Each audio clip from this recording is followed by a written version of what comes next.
묵상 기도하심으로 주일 예배 하나님께 드리겠습니다. 너의 길을 여호와께 맡기라.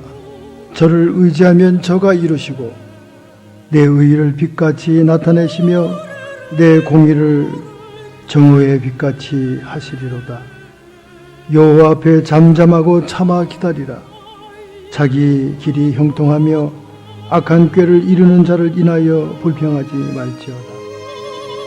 하나님 아버지, 오늘도 저희들이 받은 바 은혜가 크고 주님의 사랑이 놀라워 아버지 하나님의 전에 부복하여 주님을 찬양하고 예배하오니 오직 이 시간 성삼위 하나님께서 영광을 받으시며 거룩한 성령이 우리 가운데 좌정하실 때 하늘의 천군, 하늘의 내생물, 하늘의 천상의 예배와 하나가 되는 영광의 예배 되기를 소원합니다.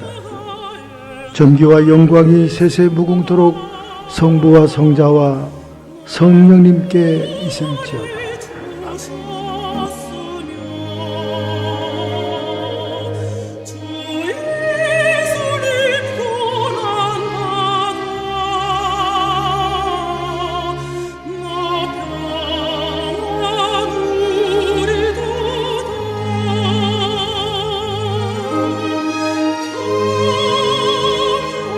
마른 땅에서 나온 줄기 같아서 세상의 관원도 지혜자도 감추인 보화를 알지 못하였다. 무지와 혼돈으로 소리 지르는 군중들 앞에서 내가 유대인의 왕이냐. 눕는 빌라도마저 손을 씻고 물러섰다. 골고다 언덕 세 개의 십자가, 바나바는 풀려났고 주님 홀로 엘리 엘리 라마 사박다니 하실 때 하늘은 빛을 잃고 온 누리의 흑암은 둘렀다.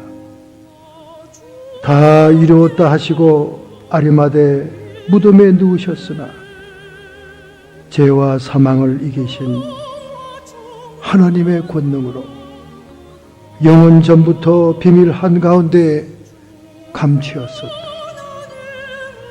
하나님의 지혜로 죄인들을 의롭게 하시는 하나님의 사랑으로 주님은 살아나셨다. 십자가의 도가 멸망받는 자들에게는 미련한 것이요 구원을 얻는 우리에게는 하나님의 능력이므로 그를 믿음으로 살리라. 하나님 아버지, 오늘도 저희들은 있는 모습 그대로, 부족한 모습 그대로 주님의 전에 왔습니다. 너그러운 마음으로 널리 용서하시며 받아주시는 주님 앞에 저희들의 지나간 허물과 실수, 잘못과 죄악들을 고백하오니 오늘도 어린 양 예수의 피가 정결하게 씻겨주실 때 거룩하고 복된 예배 드려지게 하옵소서. 예수님의 이름으로 참회의 기도를 드렸사옵나이다.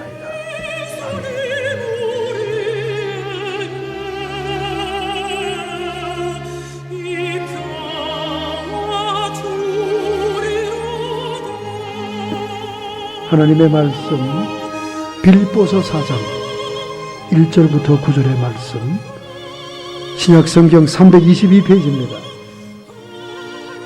신약성경 322페이지, 여러분과 제가 너무나 잘 아는 성경 말씀 빌립보서 4장 1절부터 9절을 함께 통독으로 봉독을 하겠습니다. 신약성경 322페이지 빌립보서 4장 1절부터 9절의 말씀. 그러므로 나의 사랑하고 사모하는 형제들, 나의 기쁨이여 면류관인 사랑하는 자들아, 이와 같이 주 안에 서라. 내가 유오디아를 권하고 순두개를 권하노니 주 안에서 같은 마음을 품어라.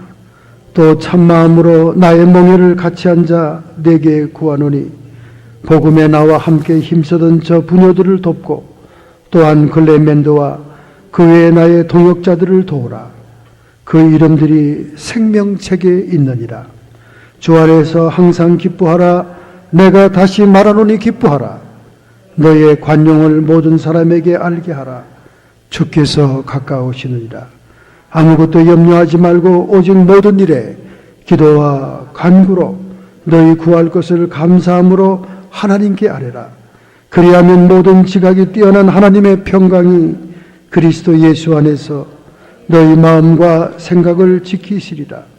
정말로 형제들아, 무엇이든지 참되며 무엇이든지 경건하며 무엇이든지 옳으며 무엇이든지 정결하며 무엇이든지 사랑할 만하며 무엇이든지 칭찬할 만하여 무슨 덕이 있든지 무슨 기림이 있든지 이것들을 생각하라. 너희는 내게 배우고 받고 듣고 본 바를 행하라. 그리하면 평강의 하나님이 너희와 함께 계시리라. 아멘.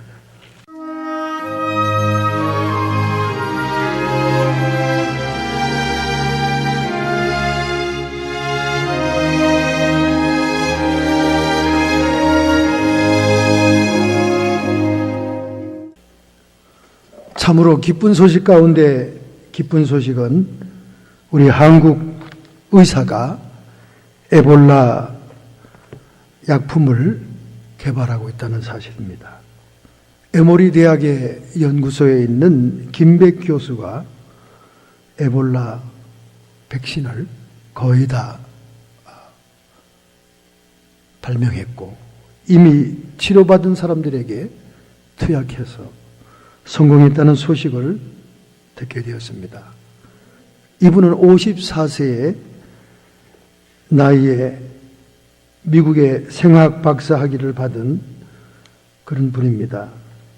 경희대 의대를 졸업하고 연세대 생화학과 석사 학위를 받은 다음에 미국에 건너와 애리조나 대학에서 생화학 박사 학위를 받았고 지금은 에모리 대학의 미생물학 연구소에서 약을 개발하고 있는 분입니다. 우리 한민족들이 이렇게 탁월해요. 머리가 좋은 것 같습니다. 앞으로 세계적인 유명한 학자들이 나와서 일본이 받은 노벨상 숫자보다 더 많이 받게 되기를 계속적으로 기도하고 있습니다. 특별히 오늘 사도 바울의 마지막 유언과 같은 서신이 빌립보서 4장 본문에 기록이 되어 있습니다. 사도 바울은 제2차 세계전도 여행 때에 최초의 유럽의 교회를 세웠습니다. 그것이 바로 빌립보 교회죠. 자주장사 루디아를 시내가에서 만났지 않습니까? 그래서 루디아와 함께 빌립보 감옥의 간수들의 가족들과 함께 개척 멤버로 해서 세워진 빌립보 교회, 유럽의 최초 교회입니다. 그런데 이 마게도니아 지방은 여권이 신장된 깨인 동네였습니다. 여자들이 재산권을 소유하고 있었고 여권이 신장된 그런 데모크라시가 발달된 그런 메소포타미아 반도지요.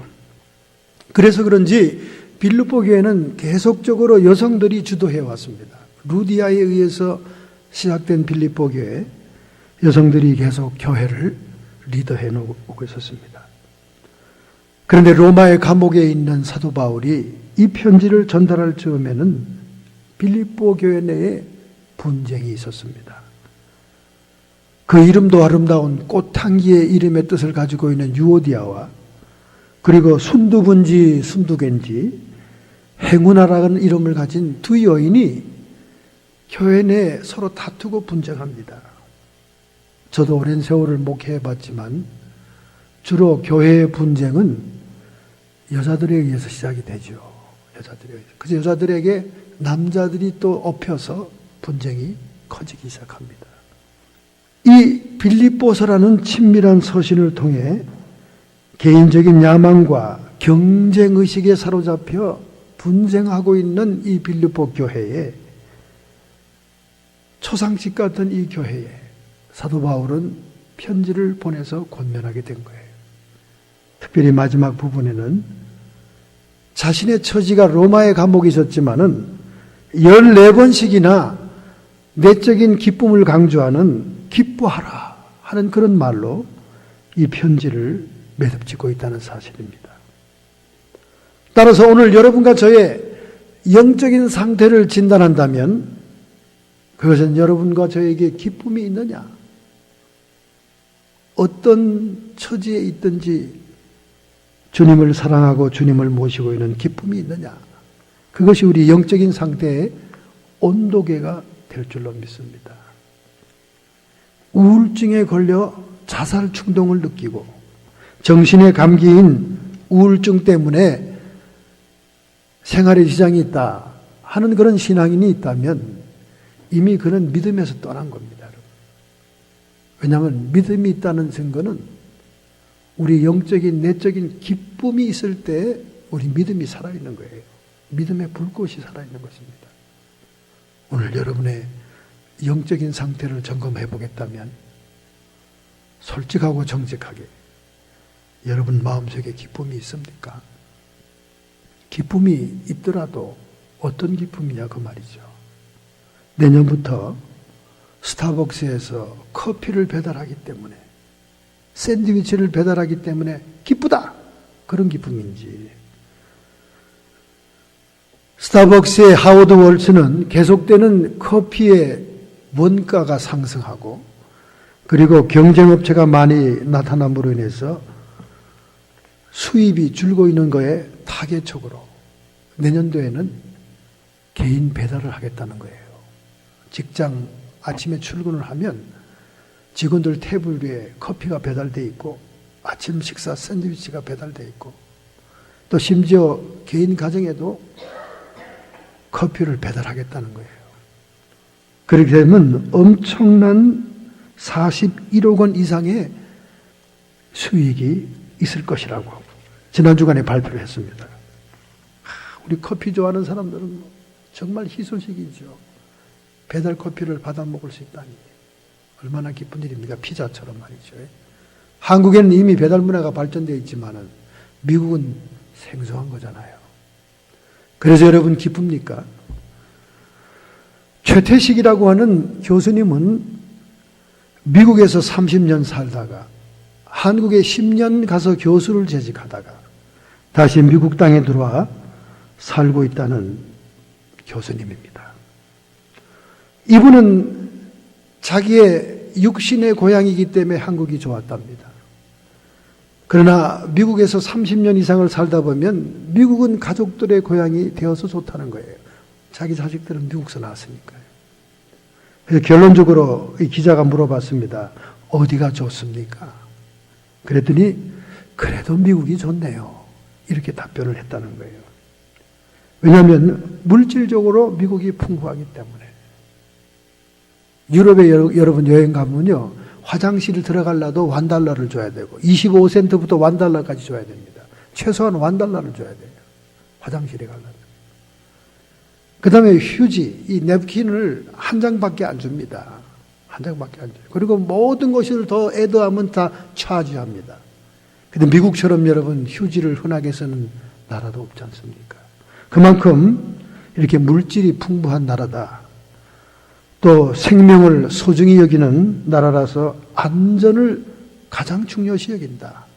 그래서 헌교회를 사는 게 낫지 새 교회를 지으려면 세월이 많이 걸려요. 미국 교회도 옆에 있는 건물을 짓는데 설계하고 허가 받고 건축을 시작하기까지 2년 이상이 걸리더라고요. 2년 이상. 그리고 건축할 때마다 밑에 깔고 나와서 검사하고 위에 올리고 또 검사하고 안전을 중요시한다 그 말이지. 미국이 철저하다는 거죠. 그 다음에 말을 아낀다. 사람들이 실패하고 고통을 당해도 함부로 판단하지 않는다. 그런 게 있다는 거죠. 넷째는 실패는 성공의 어머니가 미국 땅이다. 실패를 거듭하더라도 사람들이 무시하지 않는다는 거죠. 다섯째는 법과 정의가 있다. 여섯째는 모든 사람들에게 공평하게 정의가 실현되고 있다. 이 교수님의 얘기입니다. 교수님의 얘기예요.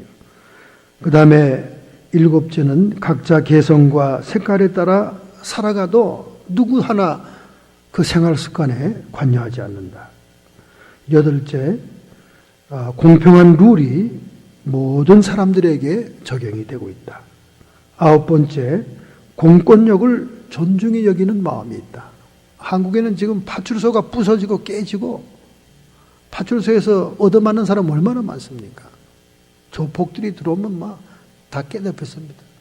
그리고 저녁 때 술집이나 이런 데 싸움이 나서 가면 얻어 터지게 오는 게 경찰들이에요. 공권력을 존중하지 않죠. 미국은 그랬다가는 아주 작사를 내버립니다. 차가 막 수십 대가 와가지고 한 사람을 완전히 꽁꽁 묶어버려요. 저희 집 근처에도 막 한 명을 체포하는데 자동차가 5, 6, 7대 오고요. 총 든 경찰들이 막 집을 포위하고 무섭습니다. 아주 무서워요. 그 다음에는 또 미국이 왜 좋냐? 10번째, 약자를 배려한다. 미국이 그렇긴 그렇죠. 핸디캡이나 장애자들 얼마나 약자를 배려합니까? 비즈니스 하는 사람들 핸디캡에 대한 사인과 시설물이 없으면 당장 손님들에게 수당하지 않습니까? 또 의사들이 얼마나 요즘 몸살입니까? 환자들이 무서워서 말도 함부로 못하고 약도 조제할 때 설명을 여러 차례 해줘서 또 동의를 구하지 않습니까? 뒤탈이 없으려고. 수당에서 자기 벌은 평생의 재산을 물어주는 사람도 많고, 우리 한국 이 산호세 지역에도 유명한 내과, 순복음교회 다니던 내과 의사, 오래됐죠 그분. 내과 하면 그분이었어요. 감옥 산다잖아요 지금. 감옥. 무슨 팔자가 의사하다가 감옥에 들어가 있습니까 지금. 환자들 잘못 만나면 수당하는 거죠. 물론 의사도 실수했겠지만은 털은 먼지 안 나는 사람이 없잖아요. 그죠? 변호사들이 걸면 거는 거예요. 약자를 보호하기 때문에 미국이 좋다. 오늘 여러분과 제가 이런 좋은 환경에 살기 때문에 기쁨이 넘치냐 그 말이죠. 그런데 미국은 또 문제가 있습니다. 약자를 너무 존중하다가 이 동성애 문제가 얼마나 심각합니까? 특히 교계에서는 이 문제가 보통 심각한 문제 아닙니다.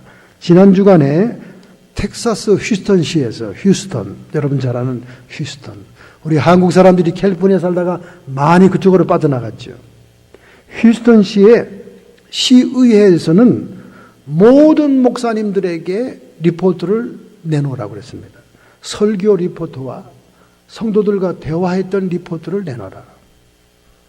종교의 자유를 침해한다고 지금 발칵 뒤집어졌어요.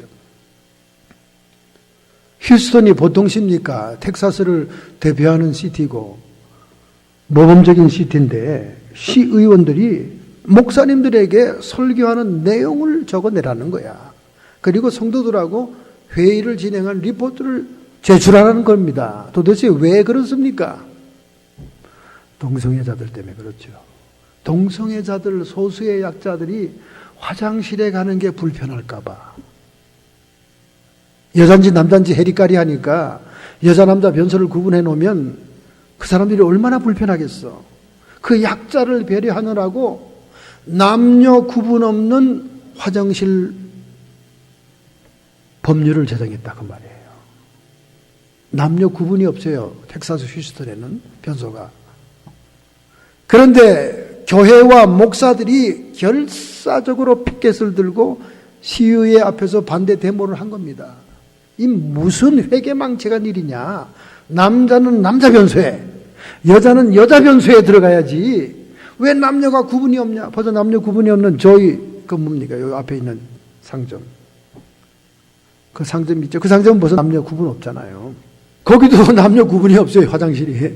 그러니까 휴스턴 같은 데서 그걸 선포한 거죠. 시의회에서 결정을 해서. 근데 목사님들이 반대한 거예요. 교회에서 반대하는 거예요. 그러니까 뭐라고 했냐. 설교 내용과 목사들이 신자들에게 선동했을까 봐 대화한 내용을 리포트해서 내놔라. 그렇게 했습니다. 그래 지금 발칵 뒤집어졌어요. 이게 무슨 종교의 자유를 박해하냐. 소수의 인권을 너무 지나치게 존중하려다 보니까 이젠 다수가 불편해져야 되는 그런 시대가 왔고, 다수가 불편할 뿐만 아니라 기독교의 진리까지도 버려야 되는 그런 지경에 미국이 돼가고 있으니 이 미국 교수가 얘기한 대로 약자와 소수를 위하는 것도 참 감사하긴 하지만은 도에 지나치도 않은 거죠. 어쨌든 먹는 거와 입는 거와 이런 환경 때문에 우리가 기쁘냐 그 말입니다. 오늘 사도 바울이 강조하고 있는 내적인 기쁨이라는 것은 단순한 그런 기쁨이 아닌 것 같아요. 그래서 우리가 한번 살펴봐야 됩니다. 1절과 3절을 보면 주 안에 굳게 서라. 그 이름들이 생명책에 있느니라. 이 서신의 내용을 볼 때 생명책이라고 하는 구원의 반열에 들어서는 그 기쁨이 우리에게 차고 넘친다는 의미가 있는 것 같습니다. 여기에 굳게 서기 위해서는 같은 마음을 품어야 된다. 동역자들을 도와라. 서로 협력해라. 그런 말이 있습니다. 우리가 생명책에 기록된 이름이라도 흐려지지 말아야 된다 그 말이에요. 장로교의 예정론에 의하면 이 얘기는 엄청난 파격적인 얘기입니다만은 성경에 기록된 대로 얘기한 거예요. 요한계시록에 보면 너의 이름이 생명록에서 흐려지지 않게 하리라 하는 말이 나오거든요. 그러면 일단 생명책에 올라갔더라도 흐려질 수가 있다는 얘기지. 지어질 수가 있다는 거죠. 우리가 생명록 책에 이름이 지어지지 않고 계속해서 있으려면 굳게 서기 위해서는 우리가 신앙생활할 때 교회 공동체에 서로 마음을 같이 해라. 그리고 동역자들을 도와라. 시기하고 질투하지 말고 커튼한 사람 욕하지 말고 강대상한 사람 허들지 말고 전도 열심히 하는 사람 흔들지 말고 자기가 안 하면 기도라도 하고 있어야지. 참 교회 안에 그 메커니즘이 복잡합니다. 갈등 구조가. 초신자들이 오면 열심을 내거든요. 여러분 그 첫사랑과 첫신랑이 얼마나 불붙습니까? 그 물불을 안 가리고 열심히 뛰면 늙은 장딱들이 앉아가지고 그러다가 몇 달이나 갈 거냐? 나 다 해봤어. 이 묵은 닭들이 뒤에서 꼬꼬대거리면서 자꾸 머리를 쳐요. 쪼아요. 가만두진 않습니다. 자기가 안 하면 좀 교회가 좀 돌아가도록 가만히 두기라도 할 것이지 자꾸 끌어잡아 당겨 하지 말라고. 저는 강대상 얘기만 나오면 항상 얘기지만 아주 골치가 아파요. 골치가 아파. 교회에서 강대상 하겠다는 사람은 전부입니다. 커튼하는 사람 싫대. 커튼 안 한대. 의자 안 한대. 강대상만 하겠대. 맨날 앉아가지고 예배 탁 보면서 고개 들면 내가 한 강대상이지 하는 그 만족감을 누리려고 그러는지 몰라도 얼마나 강대상 때문에. 이번에 손주 결혼식 때문에 오시는 우리 장로님 부인이 그 교통론 정리를 잘했어요. 옛날에 제가 목회할 때. 아니 누가 뭘 한지 모르게 내가 다 헌금을 섞을게. 믹서를 잘하는 분이에요. 그분이. 믹서 한다는 거예요. 말을 못하게. 누구 헌금이 강대상으로 가는지 커튼으로 가는지 의자로 가는지 모르게 다 섞을게. 섞어요. 여전도회들을 그렇게 설득을 시켜야 잠잠해집니다. 죄다 강대상 하겠다는 거 죄다. 보람 있고 눈에 띄고 신나는 거 하겠다는 거지. 왜들 그렇게 사람들이 이 폭이 좁을까요? 편견이 심할까? 우리 주님이 이것만 기뻐하겠어요? 주님의 몸된 교회를 위해서 헌신하는 것. 지극히 적은 벽돌 한 장도 하나님 기억하고 다. 냉수 한 그릇도 기억하시는 분인데 뭘 그렇게 앞서거니 뒤서거니 눈에 띄고 독특하고 생생나는 거 이런 거 하려고. 한 마음을 가져라. 한 마음을 다 연합해서. 그래서 주님 앞에 굳게 서야지 이리 삐쭉 저리 삐쭉 시험에 들어가지고 교회 생활을 그냥 롤러코스터 타는 것처럼 하면 어떻게 생명책에 이름이 선명하게 기록이 되겠냐 그 말이죠. 그렇지 않습니까? 이 기복이 없어야 돼요.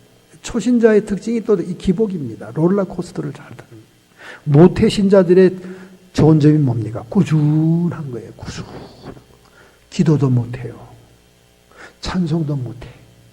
헌금도 못해. 그러나 자리 하나는 잘 지켜. 그게 모태신자예요.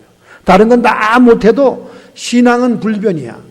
어릴 때부터 딱 배겼기 때문에, 파충류에 배겼기 때문에. 그거 하나는 좋죠. 우리 모태신자들이 꾸준한 거, 변함이 없는 거, 롤러코스터를 안 타는 거. 얼마나 성도들이 시험이 잘 되면 예수님이 시험을 얘기했겠어요. 마지막 겟세마네 순간에, 겟세마네 기도에서 시험에 들지 않게 기도 좀 해라. 정말 제가 시험 많이 드는 교인들 때문에 이 가슴에 멍이 들어있지 않습니까? 정말 여러분 시험 안 들 것 같던 신자들이 많아요. 신앙생활 하다 보면 저분은 정말 믿을 만하다. 그런데 안 해요. 시험 들 때는 완전히 획가닥 돌아가더라고. 그러니까 이 시험 들 때는 마귀도 같이 역사하는가 봐. 전혀 기대하지 못했던 사람들이 시험에 들 때는 말이 안 통하고 만나서 식사를 대접해도 안 통하고 안 되는 건 안 되더라고요. 그때는 상대하지 말고 기도만 꾸준히 하면 제자리로 돌아오더라고요. 그러니까 여러분과 제가 그저 이터널 시큐리티 교리에 속아서 그저 무대뽀로 가만히 있어도 생명책은 따놓은 당상이다 이렇게 생각하지 말아요. 생명책의 이름도 흐려집니다. 흐려져요. 요한계시록에 나오는 성령의 말씀입니다. 교회들에게 하는 말씀이에요. 그렇기 때문에 우리는 교회 생활을 잘하기 위해서는 굳게 서는데, 굳게 서기 위해서는 마음을 같이 하고 그리고 동역자들을 서로 도와야 돼요. 잘한다, 잘해. 김 집사는 크게 재능이 뛰어나네. 봉사심이 있구만. 영혼을 사랑해서 기도하는 눈물이 눈에서 떨어지질 않는구만. 이렇게 서로 격려하고 서로 도와주고 내가 없는 것, 내가 못하는 걸, 잘하는 걸 칭찬해주고 인정해줘야지. 그냥 뒤에서 치마 허리띠를 뽑아서 그냥 끌어잡아 당기고 막 이렇게 해서는 안 된다는 거죠. 그 말이 오늘 이 본문에 성경에 있습니다. 특별히 우리 기쁨에 대해서 얘기한다면 구약시대에는 구원의 역사를 기념하는 절기의 축제가 있습니다. 그리고 율법을 행하는 기쁨, 또 겨울 추수 등의 축제의 노래와 잔치들이 있었어요. 신약시대에는 오늘 본문의 말씀처럼 생명록에 자기의 이름이 기록된 것을 기뻐하는, 예수님이 그랬잖아요. 아이고 주님 귀신도 쫓아내고 뭐 기적이 일어나고 막 정말 난리였어요. 그랬더니 주님 뭐랍니까? 너의 이름이 하늘의 책에 기록된 것을 기뻐해라. 당장 눈앞에 나타나는 능력과 뭐 이런 뭐 가시적인 것에 좋아서 펄펄 뛰지 말고 궁극적으로 내 이름이 기록된 걸 기뻐해라. 예수님 말씀이었잖아요. 그러니까 생명록에 자기 이름이 기록되는 것이 기쁜 것이고, 구세주가 우리를 위해 오신 일, 잃어버린 영혼들을 구원해서 찾는 기쁨, 사마리아 수가성에서 예수님이 배고파는데 양식을 먹지 않아도 배부른 느낌, 이 구원의 영혼을, 구원받은 잃어버린 영혼을 찾을 때 그런 느낌이 있었습니다. 이런 기쁨이 있는 거죠. 그리고 우리가 결핍되었던 것, 하나님께 구하는 모든 기도들이 응답되고 충족되는 기쁨이 있죠. 고난과 핍박 속에서도 영광의 영 하나님의 성령의 위로가 있을 때 기쁨이 있습니다. 그런데 가장 주님을 따르는 제자들이 기뻐해야 될 제목이 있습니다. 그것은 십자가를 지고 쫓아갈 때 기쁨입니다. 어떻게 하나같이 12사도가 다 그렇게 비참한 죽음을 죽었냐 그 말이에요. 인도에서 층계를 내려오며 복음을 증거하던 도마는 이교대의 창에 의해서 옆구리에 창을 맞고 그 자리에서 즉사합니다. 그래서 지금도 인도에 가면 도마의 무덤이 있어요. 애굽에서 죽은 사람, 수없는 주의 종들이 비참한 죽음을 했어요. 세상 팔자 소관으로 얘기하면 12사도만큼 더 팔자가 센 사람들이 없습니다. 그런데 그들이 슬픔 중에 죽었겠어요? 스데반이 하늘 보좌에서 일어나서 두 손을 들고 돌무더기에 고통하는 스데반을 바라보듯 격려하던 주님의 모습처럼 그들은 기쁨 가운데 순교를 했다 그 말이죠. 그러니까 십자가를 쫓고 지고 가는 그 기쁨이 가장 우리가 추구해야 될 기쁨이라는 거예요. 할렐루야. 아유, 목사님 오늘 또 십자가 얘기네. 무슨 얘기를 해도 십자가로 가시네. 그러나 목사님, 오늘 목사님 십자가 정말 은혜 받았어요. 그리고 목사님이 십자가 얘기만 하면 제 심장이 벌렁벌렁 뛰고 감사하고 벌떡벌떡 뛰고 좋아요. 권사님이 이런 분이셨어요. 제가 그랬습니다. 권사님, 저는 권사님 집에 신방만 가면 권사님 안방 화장대에 있는 화장품만 보면 저는 심장이 벌렁벌렁 뜁니다. 어째서 그래요? 생활 형편을 봐서는 도저히 그런 화장품을 쓰면 안 되는데 하나같이 500불 이상짜리만 쓰고 있잖아요. 십자가 설교는 그렇게 좋아하시는 권사님. 근데 화장품만은 이건 절대 타협이 없어. 사람들마다 우선순위가 있더라고요. 먹는 거에 우선순위 둔 사람들이 있어요. 그 사람들은 옷도 추리에 화장품도 싸구려. 근데 먹는 건 고급으로 먹어. 그런 분이 계셔요. 어떤 분은 옷에 옷. 먹는 것도 그냥 민둥민둥하게 먹고 화장품도 싸구려 쓰는데 옷만은 안 돼. 이건 타협이 불가야. 이거 우리 한국 사람들의 특징 아닙니까? 옷만은 타협이 불가야. 십자가가 갈보리 산상에 그대로 있어서는 안 됩니다, 여러분. 내가 지고 주님을 쫓아야 돼요. 할렐루야. 십자가 얘기만 하면 막 심장이 벌렁벌렁 뛰는데 나는 왜 권사님 집에 안방에 있는 화장품만 보면 가슴이 벌렁벌렁 뛰냐 그 말이야. 한 개 500불 이상짜리, 한 번도 500불 이상 교회에다 헌금한 꼴을 못 본 권사님인데 그러면 어디에 우선순위가 있는 거냐 그 말이에요. 이게 현실입니다, 여러분. 이 현실이에요. 근데 십자가는 아무나 지는 게 아니에요. 십자가는 내가 아무리 피 터지게 십자가 설교를 해도 십자가 질 사람은 따로 있다니까. 왜 그럴까요? 성경에 나와 있어요.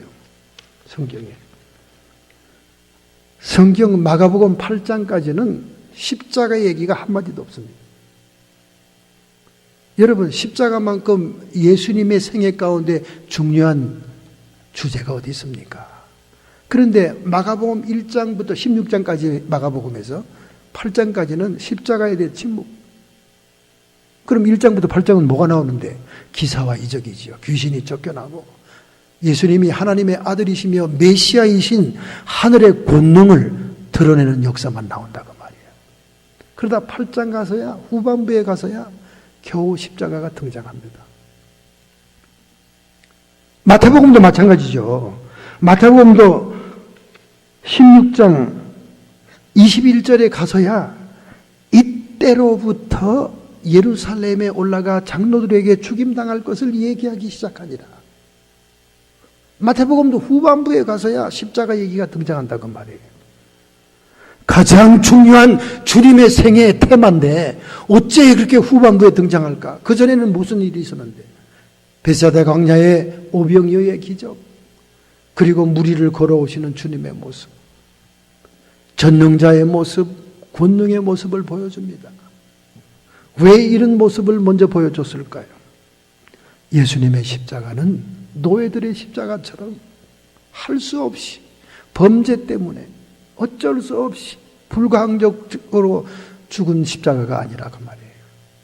그는 하나님의 아들이요 능력자요 천지를 지으실 때 함께 있었던 하나님으로서 능히 십자가를 벗어버릴 수 있지만은 그가 인류의 죄 때문에 스스로 감당한 십자가였다는 거예요. 그래서 빌라도에게 말하기를 12영을 불러 내가 너희와 싸울 수 없겠느냐 그렇게 얘기했습니다. 12영이라는 것은 엄청난 군단입니다. 로마의 1군단이 보병 7,000명에 마병이 2,000명, 3,000명입니다. 1군단이 10,000명이에요. 그럼 12영이면 12만 명의 천사의 군대들을 불러서 십자가에 안 달아도 될 수 있도록 할 수 있다는 거예요. 그런 능력과 그 모든 힘이 있는 주님이 스스로 십자가를 짊어진 거는 여러분과 저 때문에 그랬다는 거예요. 그러므로 십자가를 지고 쫓으시는 사람이 누구냐? 하나님의 예수님의 메시아이심의 능력을 체험한 사람들이 십자가를 지는 거예요. 예수님의 제자들이 기쁨으로 마지막 순간까지 십자가를 지고 쫓을 수 있었던 것은 예수 그리스도의 권세와 능력, 하나님의 나라의 능력을 체험한 자들이기 때문입니다. 저는 며칠 전에 여기 베이 지역에 있는 어떤 유명한 장로교회 목사님 설교를 듣다가 토할 것 같아서, 차를 운전할 수 없을 것 같아서 차를 세워놓고 CD를 빼서 공중에다 확 던져버렸어요.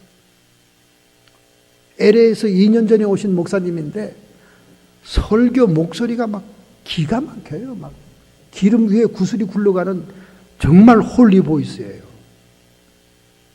근데 어쩌면 그렇게 신자들의 비율을 맞추는 설교를 합니까? 처음부터 끝까지. 여러분들은 복받은 사람, 물론 복받은 사람이지. 오리지널 블레싱, 창세기 1장 27절 28절에 하나님이 복을 줬지요. 복을 받지 못할 이유가 있기 때문에 그거를 선지자들이 지적해 주는 거지. 근데 뭐 처음부터 끝까지 그냥 비유 맞추는 설교, 비유 맞추는 설교. 그래서 LA에서 쫓겨났나 보구나. 그래서 이번 여기에 와가지고는 절대 쫓겨나지 않겠다. 우리 가족들 먹고 사는 문제 어렵게 하지 않겠다. 그렇게 결심을 한 인간이구나. 처음부터 끝까지 얼르고 달래고 칭찬하고 뭐 그 교회에 앉아 있으면 안 되는 게 없더라고 보니까. 그래서 막 토할 것 같아서 빼가지고 그냥 참을 수가 없어서 공중에 탁 날렸더니 말이지, 비행저주처럼 날아가더라고. 참. 더 이상 설교를 끝까지 못 듣겠더라고. 이제는 십자가 없는 설교. 여러분, 십자가는 메시아의 권세와 권능을 체험한 자들이 질 수 있는 거예요. 우리 한국교회는 마가복음 1장부터 8장까지만 설교했고 마태복음 1장부터 16장까지만 설교했기 때문에 문제가 생긴 거예요. 썩어 부패한 냄새가 나는 겁니다. 이런 권능과 이런 은혜를 체험한 성도라면 이제는 주님이 말했기 때문에 십자가를 지고 따라야 돼요. 아무든지 나를 따라오려거든. 마가복음 8장 34절 아닙니까? 자기를 부인하고 자기 십자가를 지고 쫓아야 할 것이니라. 주님이 가신 아버지의 나라, 주님이 가신 그 천국까지 따라가려면 자기를 부인하고 자기 십자가는 다 지고 쫓으라 그 말이야. 그런데 오늘 여러분과 저는 어때요? 골고다 산성에 떠있는 그 십자가만 바라보기만 하는 거예요. 아우, 우리 주님이 수고했어. 잘했지. 나를 위해 다 하셨네. 다 하시긴 다 하셨지. 이제는 그걸 내가 져야 돼요. 그래야 따라갈 수 있는 겁니다. 그거 빼먹으면 소금기 없는 음식하고 똑같은 거예요. 양념 안 한 음식하고 똑같은 거예요. 부패하게 되는 것입니다. 오늘 성도들이 다 1장부터 8장까지 마가복음, 마태복음 1장부터 16장까지만 가지고 신앙생활 하는 거예요. 예수 믿으면 복 받아요. 예수 믿으면 병 나아요. 예수 믿으면 안 되는 게 없어요. 십자가는 없습니다. 십자가가 있다고 해도 십자가를 오해하고 있어요. 십자가가 인생의 짐으로 생각합니다. 아유, 목사님 맞아요. 우리 시어머니가 십자가입니다. 아유, 꼬자식구고 우리 새끼들이 다 십자가입니다. 자식들은 다 빚쟁이라면서요. 전생에. 또 전생 얘기는 또 얼마나 잘하는지 우리 기독교인들이. 부부는 전생에 왼수였다면서요. 우리 남편이 십자가예요. 십자가를 오해한 겁니다. 십자가는 두말할 것이 우리의 육신과 겉사람의 죽음을 얘기하는 거예요. 할렐루야. 갈라디아서 5장 24절, 그리스도 예수의 사람들은 육체와 함께 그 정과 욕심을 십자가에 못 박았느니라. 여러분과 저의 마음에는 마음의 문이 있습니다. 마음의 문이. 근데 그 문을 누가 와서 똑똑똑똑 두들기면 얼른 내가 뛰어나가서 문을 열고 거기서 그 사람하고 얘기를 합니다. 그런데 여러분과 저는 육체와 함께 정과 욕심을 십자가에 못 박았기 때문에 우리 마음의 문을 누가 두드리면 여러분은 죽은 채 죽음으로 가만히 있어야 돼요. 그리고 살아있는 예수님만 뛰어나가면 됩니다. 할렐루야. 그런데 여러분이 뛰어나가서 다 오지랖 넓게 참관을 하는 통에 산통이 다 깨지는 거예요. 목사님, 드디어 내가 이겼습니다. 남편을 이겼어요. 언제는 진일이 있습니까? 맨날 남편을 짓밟아가지고 승리는 내 것일세 하고 살아왔는데 뭐 세상들이 이렇게 또 이길 거 있어요? 아니 진짜 이겼다니까요. 어떻게 이겼는데? 남편이 눈물을 흘리고 감동을 받았습니다. 어쨌길래요? 예수님을 만나게 했습니다. 옛날에는 남편하고 문제가 있으면 다 내가 뛰어나가서 이건 이렇고 저건 저렇고 경우가 이렇고 앞뒤가 안 맞고 뭐 이러면서 남편을 설득했는데 그때마다 남편하고 대거리하고 싸우다가 결국은 칼부림까지 하다가 마지막에 남편이 무릎을 꿇으면 제가 승리했는데 오늘은 예수님이 나가서 남편을 만났더니 남편이 통곡하고 돌아왔네요. 할렐루야. 십자가는 여러분과 저의 죽음이에요. 죽은 자가 뭐 그렇게 설칩니까? 죽은 자가 뭐 그렇게 뛰어나가서 경우는 이렇고 뭐는 어떻고 앞뒤가 안 맞고 어쩌고 저쩌고 당신 옛날에 시동생하고 술 처먹고 와서 집에 냉장고에다 오줌 싸고 뭐 이런 얘기 하면서 그러니 뭐 그 남편이 맨날 펄펄 뛰고 악다구를 쓸 수밖에 없고 서로 싸울 수밖에 없죠. 십자가는 죽음입니다. 죽음은 단절이고 무반응이에요. 여러분에게 시비를 걸어오고 여러분을 속상하고 속을 뒤집으면 반응이 없어야 되는 거예요. 십자가에 죽었기 때문에. 그리고 나머지 해결사는 예수님이 해야 되는 겁니다.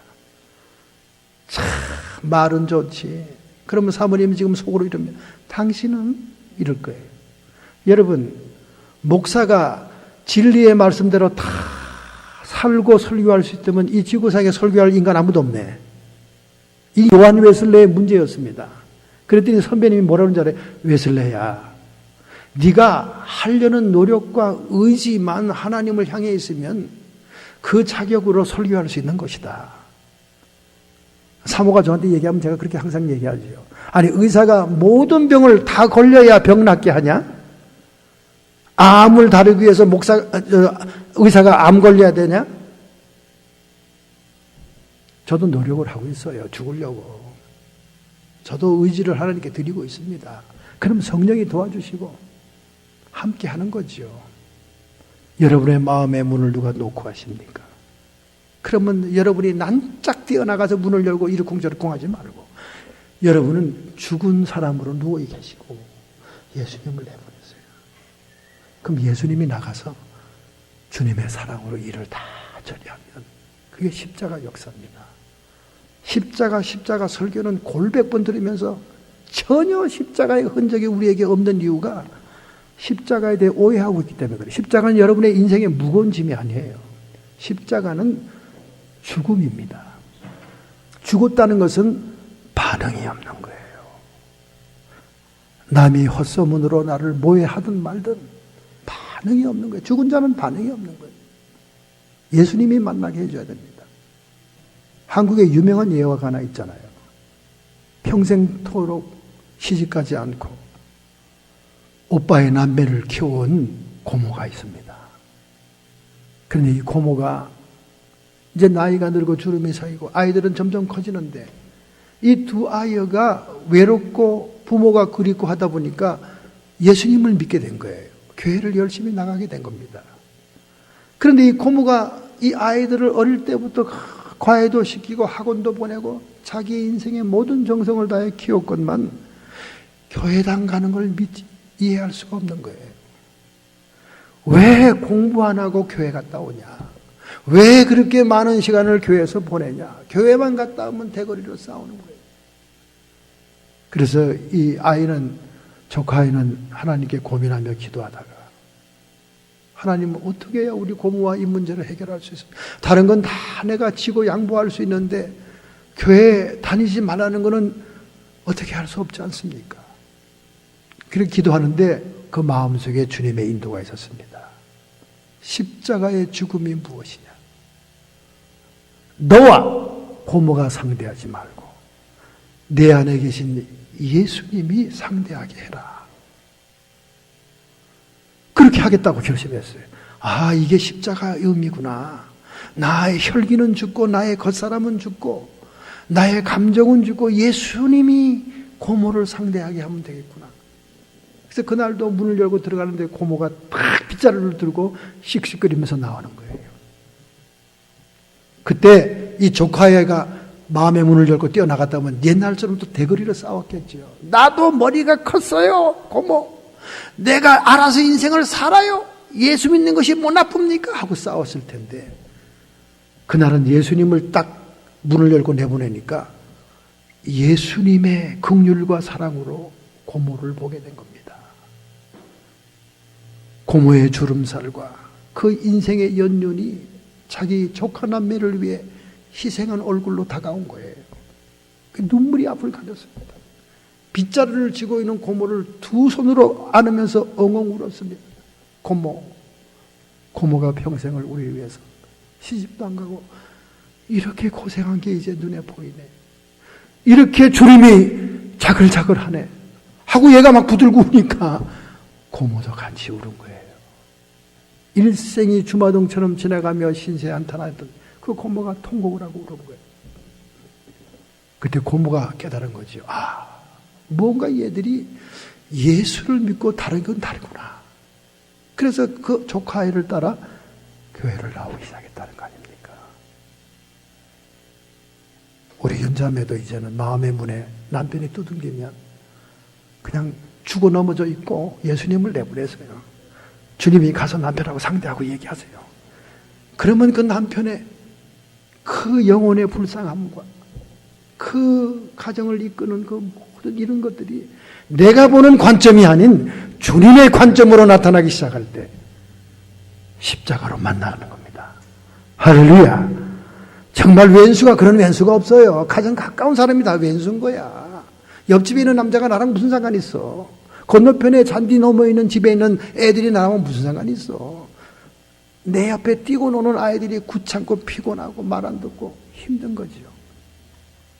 그러나 내 겉사람과 내 육신과 내 혈기가 만나니까 십자가는 없고, 십자가는 저 칼보리 산상에 그대로 있고, 내가 지고 쫓는 십자가가 없으니까 세상 사람과 다를 것이 없는 우리의 인생이 아닙니까? 하나님의 능력을 체험했다면, 하나님의 은혜가 감사하다면, 하나님의 사랑을 느낀다면 이제 우리는 십자가를 지고 쫓는 기쁨을 느껴야 될 줄로 믿습니다. 할렐루야. 십자가의 도가 멸망하는 자들에게는 미련한 것이요, 오늘 여러분과서는 구원을 얻을 사람들이기 때문에 하나님의 능력으로 다가오는 것입니다.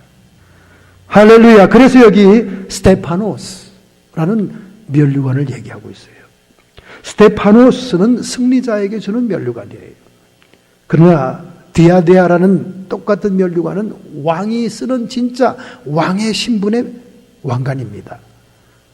그러나 오늘 여기 면류관이라고 하는 본문의 말씀은 이기는 자에게 주는 면류관인 것입니다. 바로 하나님이 우리에게 주시는 마음의 평강은 이기는 자가 갖는 평강이에요. 이기는 자가. 누가 누구를 이깁니까? 자기를 이기는 거예요. 자기를 이긴 사람은 세상도 이길 수 있어요. 세상을 향해서 십자가에 자기를 못 박고, 세상은 나를 향하여 십자가에 못 박히고, 세상도 이길 수 있어요. 세상과 자기를 이긴 자라면 사탄이 틈을 찾아 들어올 수가 없어요. 발판이 없기 때문에 마귀도 이기게 되는 거예요. 그래서 자기를 이기고 사탄을 이기고 세상을 이기는 자, 이기는 자에게 하나님의 평강이 임한다는 거예요. 요한복음 16장 33절, 이것을 너희에게 이름은 너희로 내 안에서 평안을 누리게 함이니라. 예수님이 평안을 준다는 거예요. 근데 그 평안이 어디서 왔냐? 세상에서는 너희가 환난을 당하나 담대하라. 내가 세상을 이겼노라. 할렐루야. 예수님도 세상을 이기니까 그 평안을 우리에게 줄 수 있다, 그 말이에요. 오늘 여러분과 제가 우리의 생각에서부터 세상을 이기고 마귀를 이기고 나를 이기는 자가 될 때 우리 마음속에 주님이 주시는 평안이 찾아온다는 거예요. 할렐루야. 오늘 본문의 마지막 부분에 얘기하는 거 아닙니까? 하나님의 평강이 너희와 함께 하리라. 너희가 마음과 생각을 지키기만 하면 하나님이 주시는 기쁨, 십자가를 지는 기쁨으로 너희 생각과 마음을 지키면 우리가 이기는 자에게 주시는 하나님의 평강을 맛볼 수 있다는 거예요. 할렐루야! 이런 평강이 여러분에게 있어야 될 줄로 믿습니다. 할렐루야!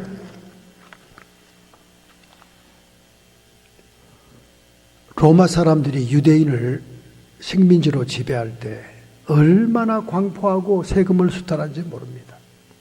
더군다나 형사 사건이 일어나면 로마의 포졸들은 어떻게 해서라도 생짜배기라도 잡아서 범인을 체포해야 됩니다. 안 하면 본국의 황제로부터 무능한 총독으로 낙인이 찍히면 진급이 안 돼요.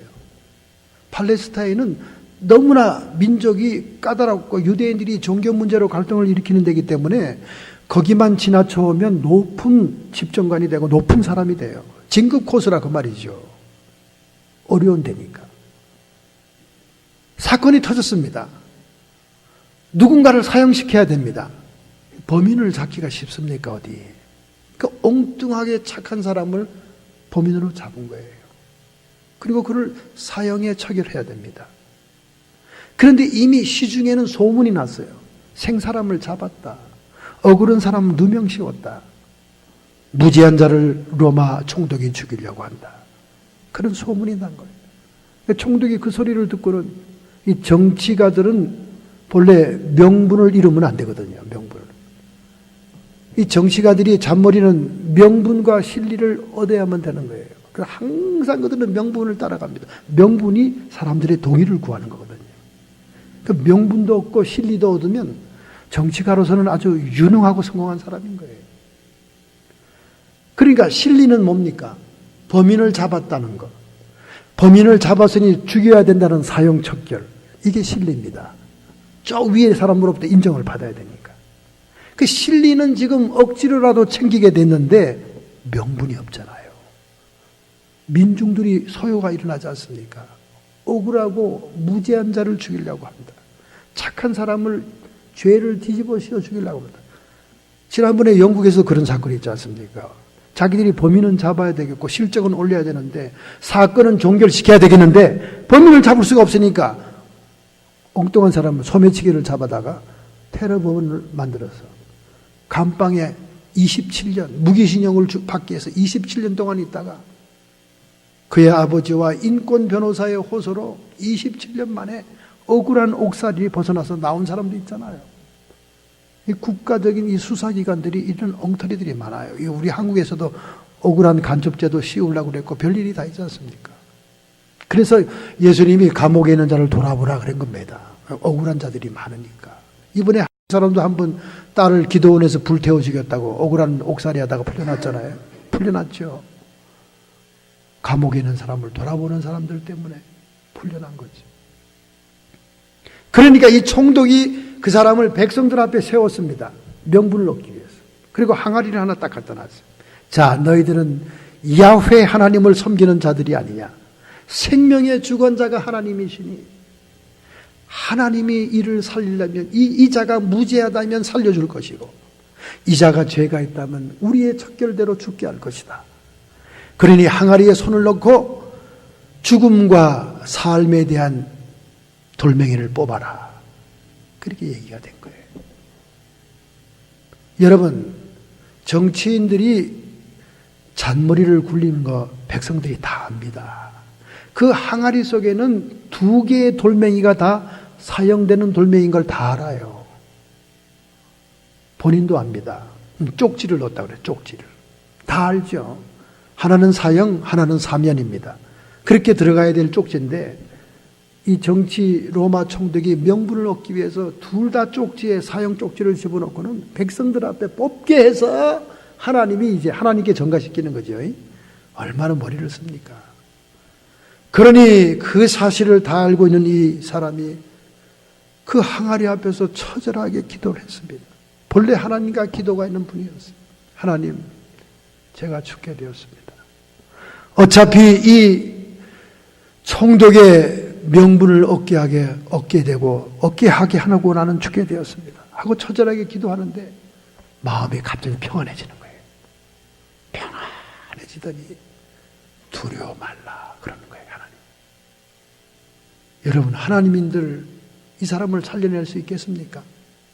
항아리 안에 쪽지가 다 사형인데 눈 가리고 앙으로 백성들에게 명분을 얻기 위해서 감독이 머리를 쓰는 건데, 그래서 그냥 평안히 죽음을 맞이해라 그런 뜻인가 보다.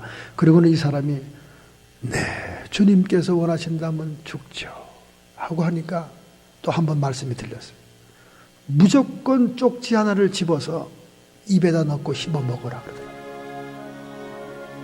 무조건 쪽지 하나를 집어가지고 종이니까 꺼내서 입에다 넣고 씹어 먹으라는 거예요.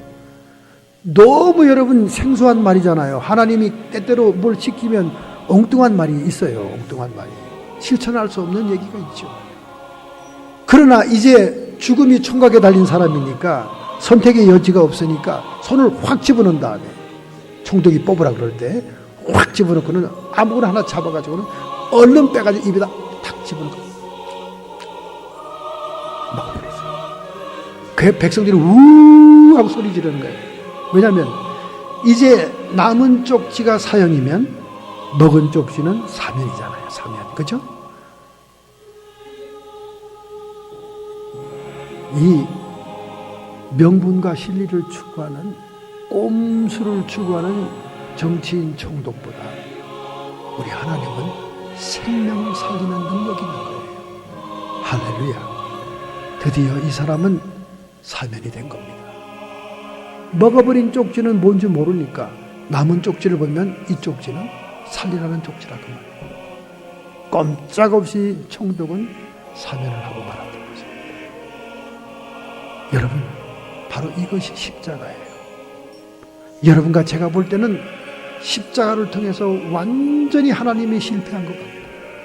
하나님이 외통수에 걸려서 어쩔 수 없이 십자가를 지신 것 같지만 그 십자가는 사탄을 정복하는 것이요, 그 십자가는 오늘 여러분과 저를 살리는 것입니다. 할렐루야.